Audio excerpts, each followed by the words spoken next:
Wife didn't come home last night. Found her drunk in her car with her tennis coach, seeking advice. I 39 am honestly don't know how to even write this without sounding like the biggest fool in the world, but I need outside perspective, especially from married women because my head is spinning and I can't tell anymore if I'm overreacting, being controlling, or just finally seeing what's been right in front of me for months. So here's what happened. Wednesday night was supposed to be completely normal. I came home after a long day of teaching. I'm a high school teacher, so my days are packed. I come home drained, but I still try to give what I have left to my family. My wife, 40F, was on the sofa, laptop open, finishing up some work stuff. She runs her own business. To her credit, she works insanely hard, but it's also a constant point of stress in our marriage because she carries that stress everywhere with her. We said goodnight, I kissed her forehead, and went to bed around 10:30. Our two kids, 6F and 4M, were already asleep. It felt like just another midweek night. At 2:30 a.m., I rolled over in bed and noticed the sheets next to me were still cold. She wasn't there. I got up, checked the apartment, kitchen, living room, bathroom, nothing. Kids were fine, still asleep. That's when I looked at my phone and saw a text from her at 10:53 p.m. Gone for food, be back soon. I know she had a really rough work call earlier that evening. A big deal she'd been banking on fell through, and it crushed her. And here where we live, late-night food is part of the culture. Street markets, 24-hour stalls, she loves that stuff.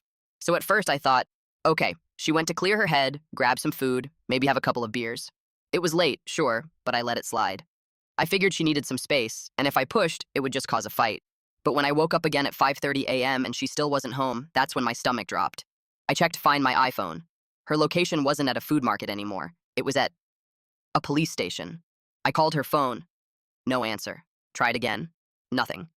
My mind started going 100 miles an hour. Drunk driving, crash, arrested. Maybe she's in a cell right now, maybe she's hurt, maybe she killed someone. I felt sick. I called in sick to work immediately.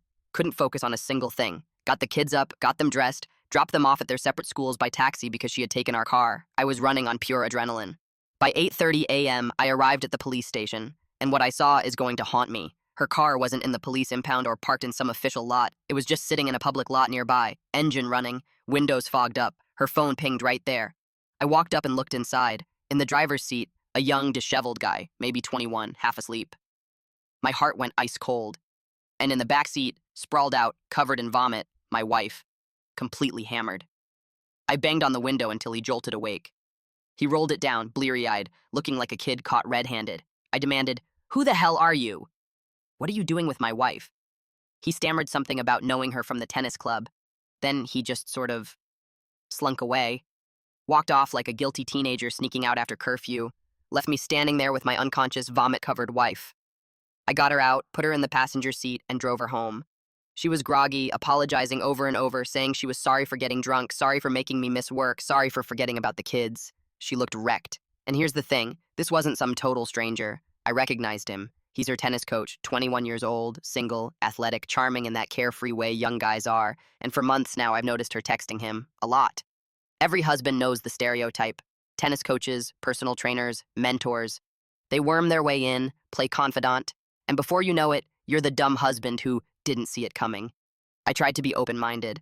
I encouraged her hobbies because God knows the business eats her alive and she needs outlets. She's been on this health kick all year. Weight loss, sports, all of it. Tennis became her main social thing. And yeah, in the back of my head, I worried about exactly this. She swore nothing was going on. She told me he was like a kid brother. And honestly, in that moment, with her unconscious in the back of the car, vomit in her hair, makeup smeared, she sure didn't look like someone having a glamorous affair. I asked her the next morning how she got so drunk. She said she went out for dinner alone. Ordered food, had some drinks, and it just got away from her. But the guy? He must have just shown up because he lives nearby. She claimed she'd forgotten her phone in the car, so I went to retrieve it. And of course, curiosity got the better of me. What I found? Screenshots of deleted texts, actual messages still in the app, him inviting her out for dinner, her replying, her deleting their exchanges, but not quite covering her tracks. I confronted her. She broke down, admitted she'd hidden things. She said she felt lonely, that the pressure of running her business made her feel like I wasn't there for her. She said she couldn't unload her stress on me without feeling like a burden. She said the coach was just a fun friend, a sympathetic ear. But here's the part that gutted me.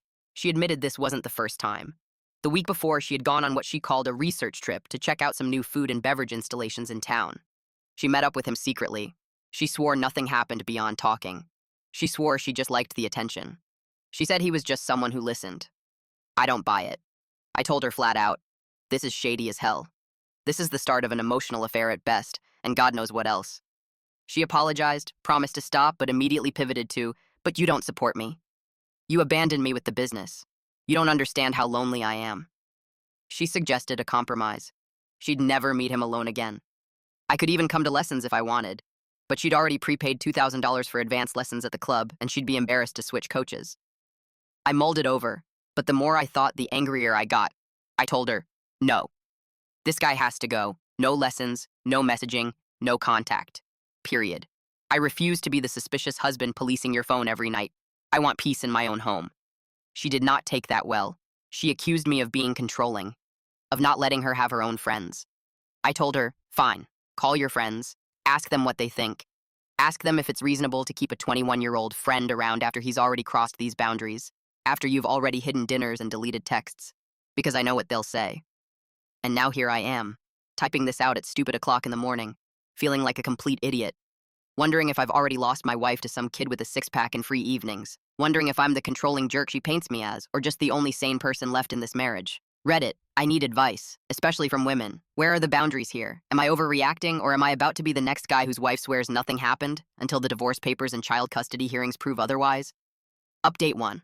I'm absolutely broken. I found out 4 days ago, and I feel like the dumbest man alive. My chest feels like I've been drinking coffee nonstop for a week, jittery, hollow, and constantly on edge. I can't sleep. I barely eat. When I do close my eyes, I just see images of her with him. This is an update to the post I made around Christmas when I found my wife drunk in her car with her tennis coach, the 21-year-old kid she swore was just like a little brother. At the time, she promised nothing had happened, and against my better judgment, I tried to believe her. I posted here, I read your comments, I even showed some of them to her. We tried to fix things. We even read Not Just Friends together. She insisted they weren't in an affair, but admitted maybe they were between stages 2 and 3. That alone should have been my warning sign. Who the hell classifies their flirtation with a 21-year-old like they're ticking boxes in a textbook? But I pushed it down because we had kids, because I wanted to believe, because I didn't want to be that paranoid husband. She deleted him, changed coaches, swore it was done. For a while, things seemed okay. Our marriage felt lighter. I encouraged her to go on work/leisure trips to decompress. We laughed again, the kids were happy, our family felt almost normal. I thought maybe we had survived it. Fast forward to now. We're on holiday, supposedly making memories, relaxing as a family. She asked me to update her WhatsApp because she's terrible with tech, innocent enough. But while her phone was in my hands, I noticed TikTok open in the background with unread messages. My gut twisted. I know I shouldn't have, but I clicked. There he was. Messages from him, that same kid, just stupid, banal stuff. Holiday pics, little comments, nothing sexual in the words. But just seeing his name there made my stomach drop. She had promised she'd cut him out. She swore. And there he was again, sliding right back into our lives. That night, I couldn't sleep. I lay there listening to her snore beside me, and eventually I picked up her phone again. My hands were shaking. I checked his social media, because I don't have him on mine. And there it was, a picture of him at this iconic lake, the same lake she had visited on one of her business trips. I went through her photos, the rocks, the plants, the electrical cables in the background. They matched exactly. She had taken that picture for him. My heart sank. I actually felt physically sick. That was the moment I knew.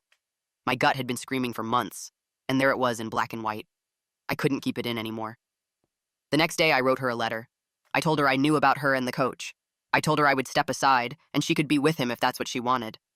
I asked for a 30-day separation so we could both clear our heads. Coincidentally, she had to leave the holiday early for a work trip, so the timing lined up. When I gave her the letter, she just stared at it in silence for 3 minutes. Then she said, "It was just some texts." I told her I knew more, that she needed to come clean. And then began what I can only describe as trickle truth hell. She admitted a little, then denied, then admitted more, then minimized.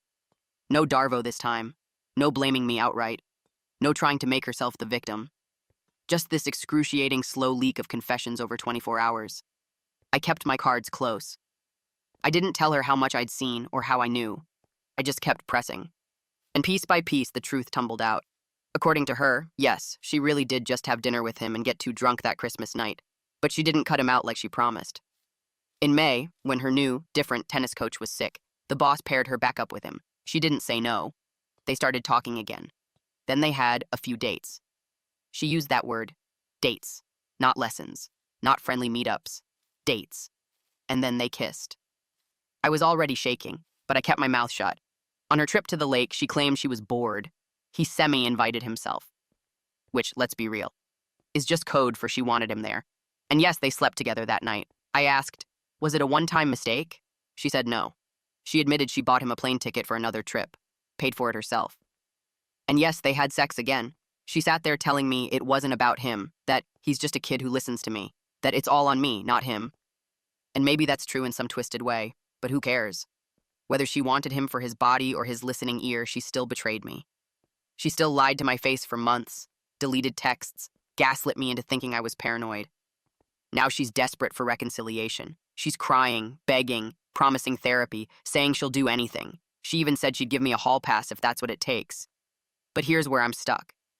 Outside of this, our marriage and family life were good. We've built 13 years together. We have 2 amazing kids who are happy, who adore both of us.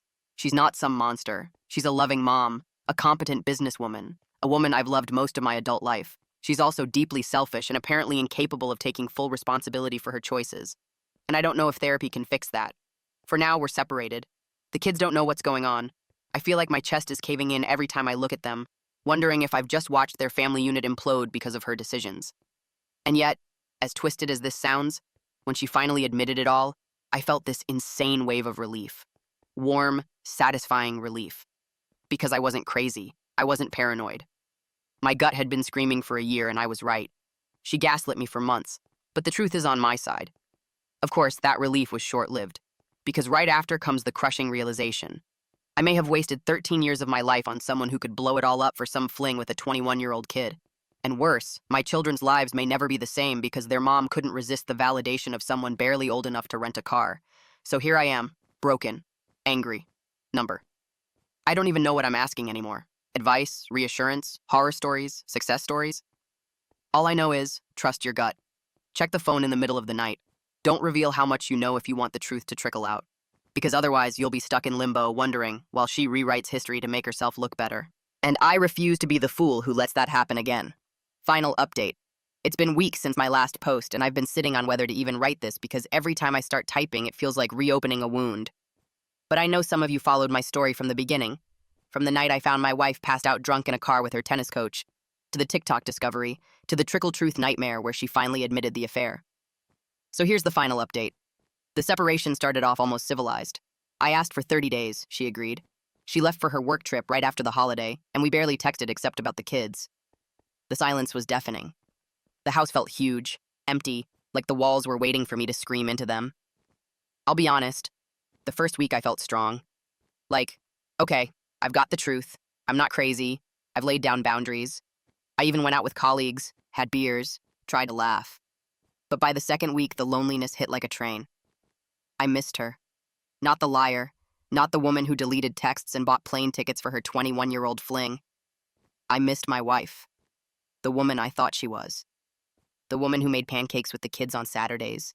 The woman who danced barefoot in our kitchen when a good song came on. But every time I started to soften, the images came back. Her at that lake. Him in her bed on a business trip I paid for with my hours of teaching. Her gaslighting me at Christmas when I asked if something was going on. Every time I remembered those moments, the missing her turned into anger. She, on the other hand, went into full reconciliation campaign mode. She flooded me with messages, long paragraphs about how sorry she was, how she'd do anything. She booked therapy. She told me she'd quit the tennis club, sell her prepaid lessons, whatever it took. She even floated the idea again of giving me a hall pass.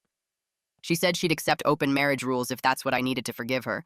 I shut that down immediately. I don't want an open marriage. I don't want a hall pass. I don't want transactional sex to even the score. What I wanted was fidelity and honesty. And those are the 2 things she couldn't give me. We did go to therapy together once. It was brutal. She cried through the whole session. She admitted she craved attention, validation, escape.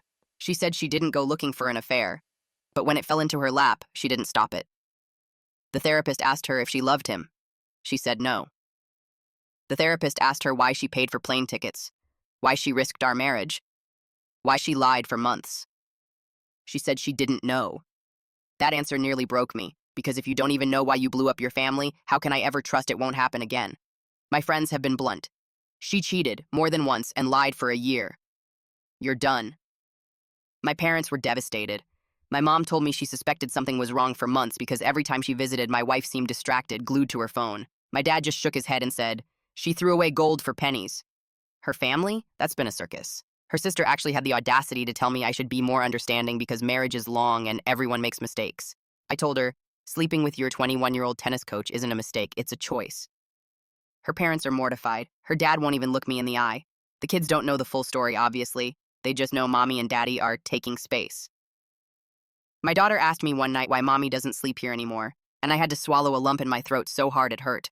I told her sometimes adults need time to think. She just nodded and hugged me. I barely held it together. As for me, I've been on autopilot. I teach, I grade, I cook for the kids, I collapse into bed. Some nights I drink too much just to sleep. Other nights I just lie there, scrolling Reddit, reading stories exactly like mine, wondering how the hell I became a cliché.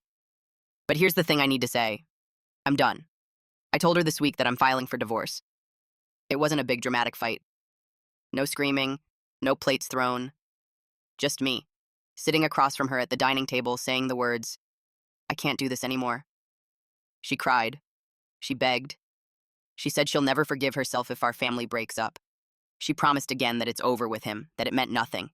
She swore she'd spend the rest of her life making it up to me. And I just sat there, numb. Because here's the reality. She already had a dozen chances to stop. At Christmas, when I caught them in the car. In May, when she got paired with him again. On every date at that lake, when she bought him a plane ticket. When I confronted her about feeling abandoned. She could have stopped any of those times. She didn't. So I told her, it's not one mistake. It's a pattern. And I can't live like this. She went quiet. Then she said, "So that's it? 13 years gone?" And I said, "You threw away 13 years for a kid with a forehand. Don't put that on me. I'm seeing a lawyer next week. I'm pushing for custody arrangements that keep the kids' lives as stable as possible. I'll never cut them off from their mother. She's still their mom, and they adore her.